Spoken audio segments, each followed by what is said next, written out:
Welcome back, or welcome if you're just joining us. It's the France 24 debate, and we're looking at what's the best response to what's happened in the UK with now a third major terror attack within 3 months. We're talking about it in the company of Nikita Malik, research fellow at the Henry Jackson Center's Response to Radicalization and Terrorism Center. Welcome back as well to Simon Schofield, senior fellow at the Human Security Center, who joins us from Bristol. And from Argentan in Normandy, French Senator Nathalie Goulet. Before the break, we were discussing programs like PREVENT that help on the counter-terrorism front. Nikita Malik, remind us what PREVENT is and how effective it's been. So PREVENT was set up after the 7/7 bombings by the Labour Party when they were in government, in order to enable individuals to learn more about counter-extremism and counter-radicalization, and to essentially do what it says, which is prevent people from reaching the stage where they want to commit violent acts in the name of an ideology, whether that's an Islamist ideology or otherwise. And PREVENT was originally part of a much larger remit by the name of CONTEST, which had 4 separate Ps, including that was to pursue and to prevent and to engage in different ways. And part of that is also prosecution. So that has been put in place. And in terms of the second part of your question of how effective it's had mixed reviews. I mean, there have been people who have embraced it, who have allowed it to function. There have been many changes to it over the last 10 years or so. And there's also been an effort by certain communities and certain groups, including extremist groups, to undermine the work of PREVENT, to call it toxic per se, and say that what it's doing is essentially a thought policing and causing people to report on each other, which is of course not what it was intended to do. It was intended to stop violent acts and acts of terrorism from occurring, like the one we saw on Saturday evening.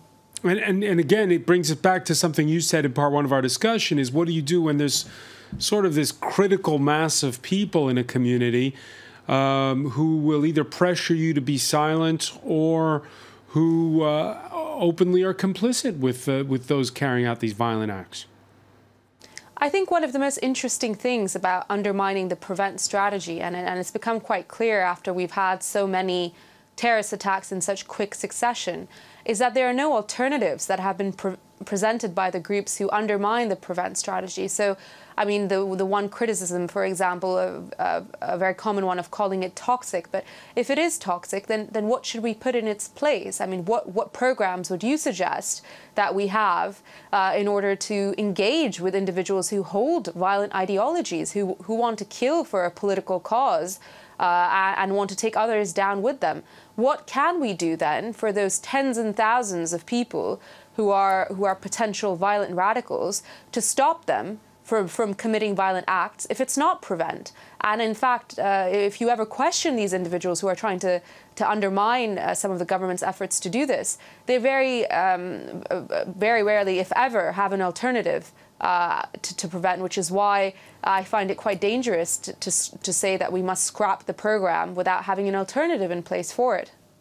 Senator Goulet, let me ask you, because you were saying before the break how France has set up this hotline number for people who want to report things. What, beyond that, beyond just a phone call you can make, what is the strategy? Oh, it's a big failure right now. And I was listening carefully because, you are talking about 10 years ago.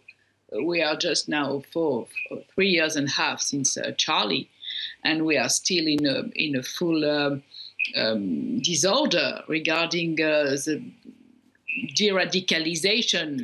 I do prefer recreate the citizen link, which for me is much better because de-radicalization is something else.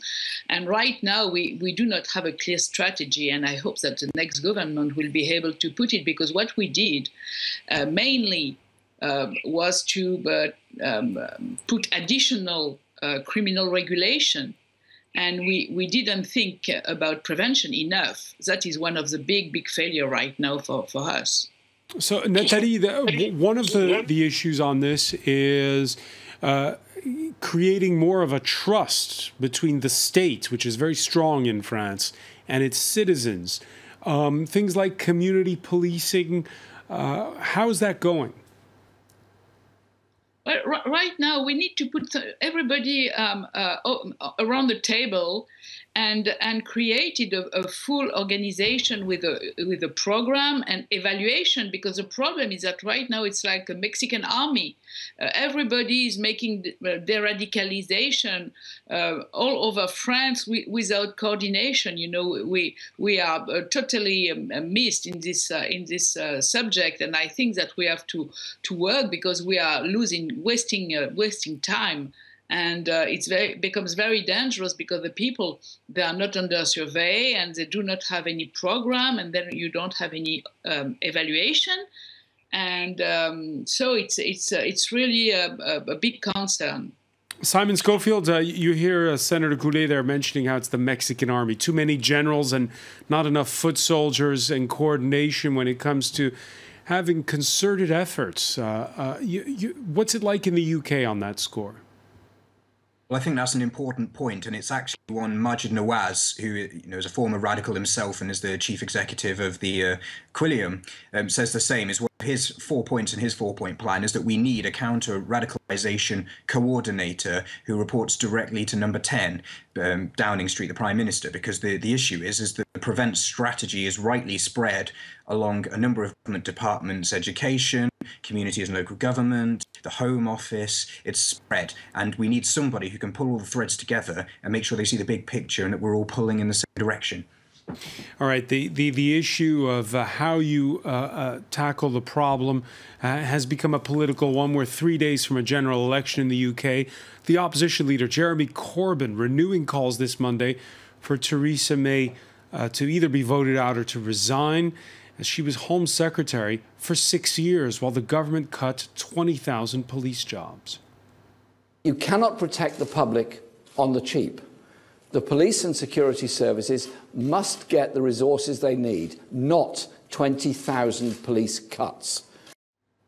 Simon Schofield, your reaction to that, and in particular this call for more police and more community policing?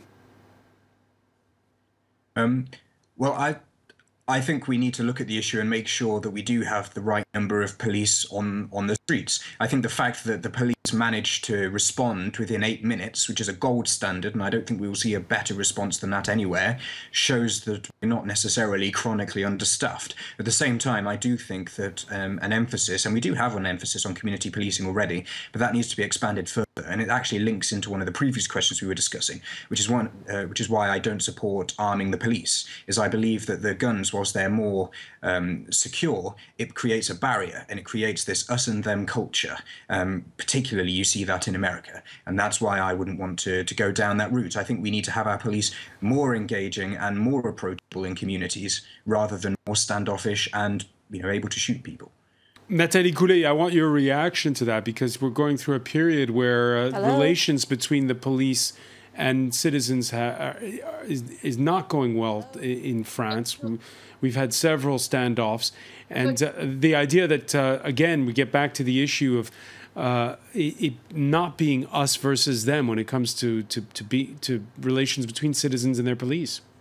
Yeah, it was much better before, but under Nicolas Sarkozy, we cut a budget and we get rid out of 52,000 people, So we need more people, we need more intelligence. That is very important. We need also to be able to track and to follow the information, because when somebody give a call, you have to follow this information. So what we need, the question of being armed or not, that is something different. It's a question of society, and we have to discuss about it. But what is for sure, and that we need more cooperation with the society and the policemen, because it's from the ground that you get the information, that you feel the people, that you can react very quickly. So we need more people, but at different stage, not only with gun in the street, not only with sentinel of a state of emergency, but we also need to interact with the population. So it's why we need more people and more people for intelligence, because intelligence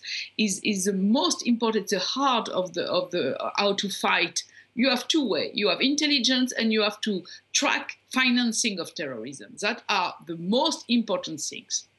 More important than criminal regulation, believe me, because the people, they get radicalized in jail. So you don't solve the problem. This radicalization that you described, Nathalie Goulet, is it something we heard at the outset, Nikita Malik mentioning how she's talking, again, putting the emphasis on the fact that these are UK citizens. In the case of France, obviously, it's mostly French citizens carrying this out.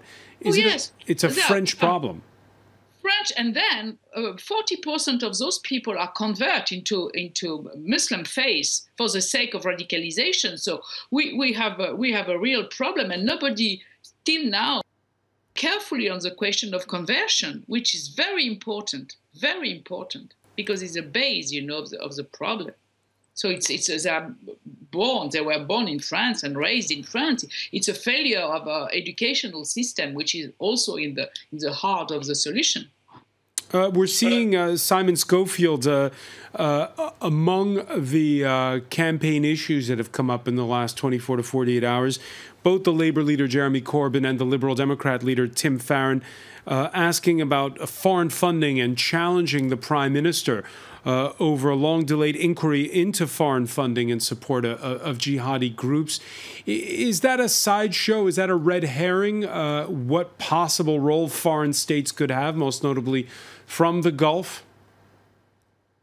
Not at all. I think it's a very key point that we need to be pursuing, particularly Saudi Arabia, which is a country that is largely considered a Western ally, and yet is the promulgator of this ideology of Wahhabism, which is it's the toxic spring from which most of these things fall. The vast majority of terrorists who are committing atrocities on behalf of ISIS and everybody, these similar groups, are Sunni in nature. So whilst you might rightly say that Iran is perhaps the greatest sponsor of state sponsor of terrorism, the wellspring of this particular ideology is Saudi Arabia. The wellspring is Saudi Arabia. Simon, what's your reaction to the other big news story of the day is the Saudis accusing the Qataris of sponsoring terrorism and severing ties with them?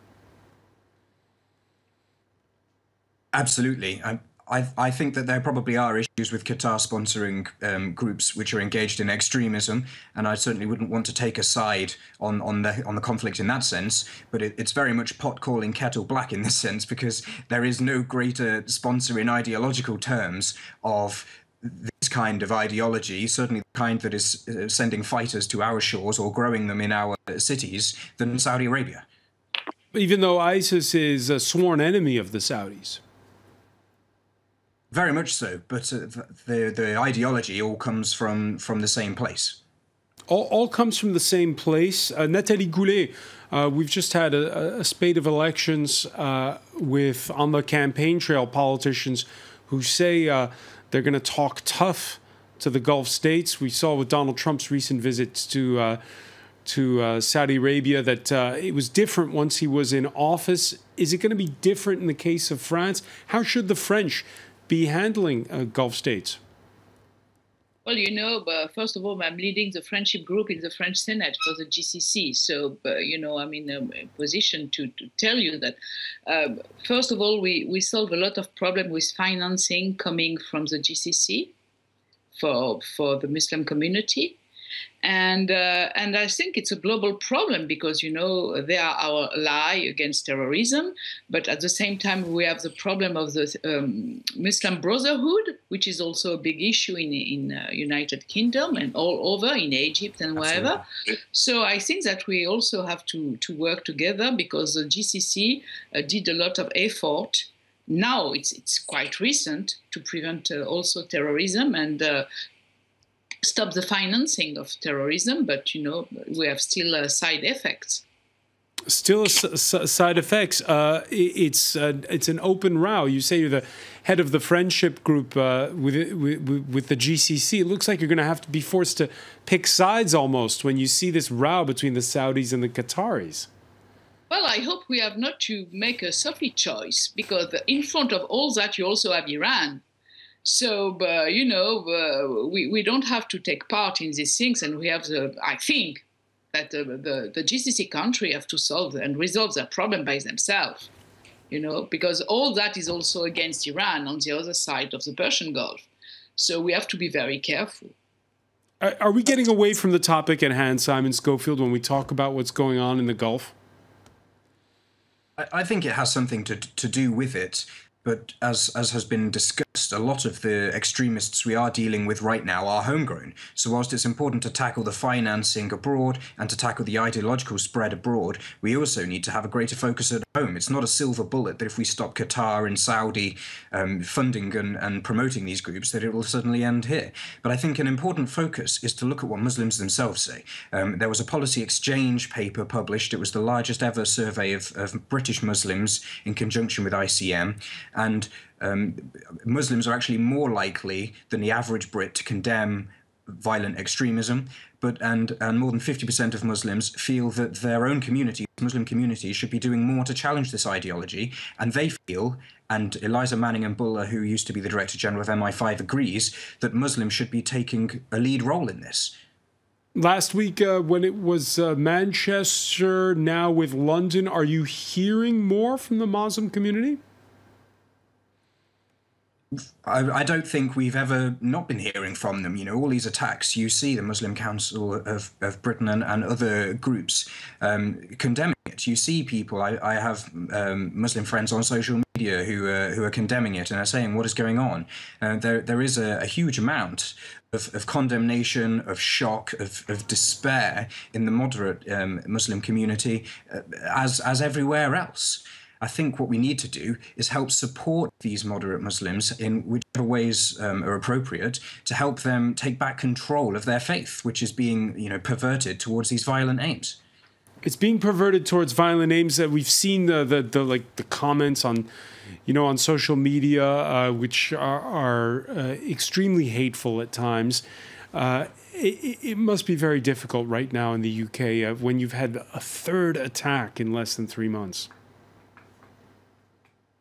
It's very difficult. People are concerned. People are not unduly concerned, but there is a degree of blitz spirit as well. I think if you can see photos from the 1940s of how we dealt with the way the Nazis treated us, and they had a lot more to throw at us than Islamic State does. I have a lot of faith that we will endure. A lot of faith we will endure. Simon Schofield, I want to thank you for joining us from Bristol. We want to thank Nikita Malik for being with us from London.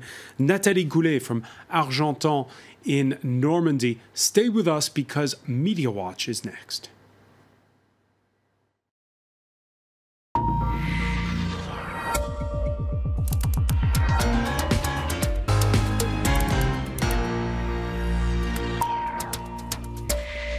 And we say hello to Emma James.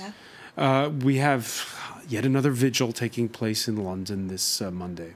Yes, absolutely. The blitz spirit, call it what you will, keep calm and carry on. The British are certainly having to call on much of their reserves of resolve right now, with, as you were just saying, the third terror attack in less than 3 months. And the media desperately trying to really strike the right tone here. I think one who has absolutely got it spot on is Christian Adams in the London Evening Standard. This is his cartoon from today's paper. And you've got the road sign saying Borough High Street and the pub called the Defiant Brit, open 24 hours. And that really, I think, encapsulates a lot of the feeling in London that nothing is going to stop people just continuing with their daily lives. This from the French cartoonist Plantu, very similar. Leave it, they're too strong, says the skeleton with the pickaxe. And a lot of people really feeling that the Brits are doing exceptionally well at standing up to what is an unprecedented kind of threat. However, not everyone is getting it right. The New York Times has been roundly criticised in the United Kingdom in particular, and around the world really, because of this headline: terrorist attacks in the heart of London leave 6 dead in a nation still reeling, was what they said in the immediate aftermath of the attack. Now, Robert Harris, an author, said this sort of hyped up headline does the terrorist job for them. The UK simply isn't reeling, he says, and lots of people shared that sentiment. This photograph has been tweeted very widely, used very widely in all of the newspapers too. A gentleman hanging on to his beer as he fled on Saturday night. People fleeing London Bridge, but the bloke on the right isn't spilling a drop. God bless the Brits, says this Twitter user. J.K. Rowling, the writer, of course, of the Harry Potter series of books, said the thugs who mowed down innocent people would love to think of the UK reeling, but it isn't. Don't confuse grief with lack of courage. And another tweet on the same theme. A woman on CNN talking about London streets being eerily quiet. Mate, it's Sunday, he says. They're not cowering in fear, they are having a lie-in.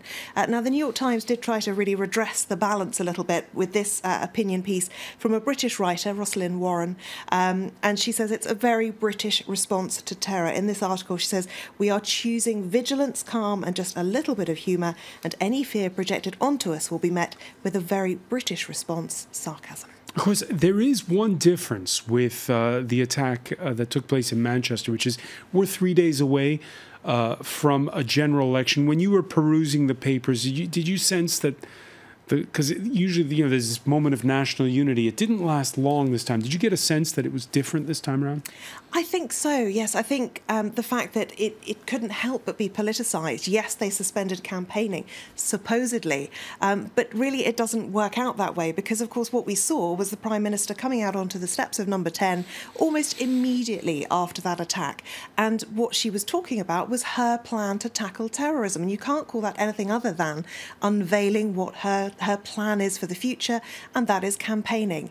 So the campaign was only really halted for a very short period of time, and there are lots of claims and counterclaims and arguments between Jeremy Corbyn and Theresa May in particular, which really have made this a very, very hot political football. Not to mention the odd claims and counterclaims between the mayor of London and the president of the United States.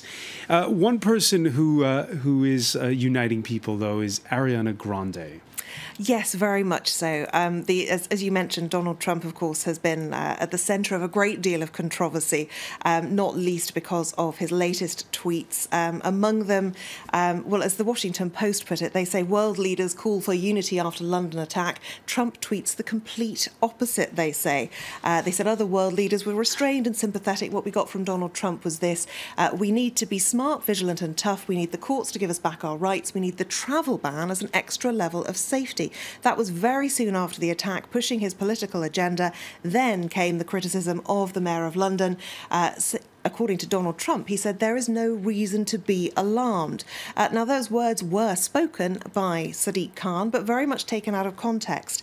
The London Mayor's spokespeople have said that he has more important things to do than to respond to ill-informed tweets. What Sadiq Khan actually talked about was the fact that there would be greater police presence on the streets of London and that people should not be alarmed by that. He pointed towards the fact that the response was so quick on Saturday night, just 8 minutes from the first emergency phone call to those 3 attackers lying dead in the street in London. So what he was saying was, don't be alarmed by what you are going to see, not that you needn't be alarmed about terror attacks.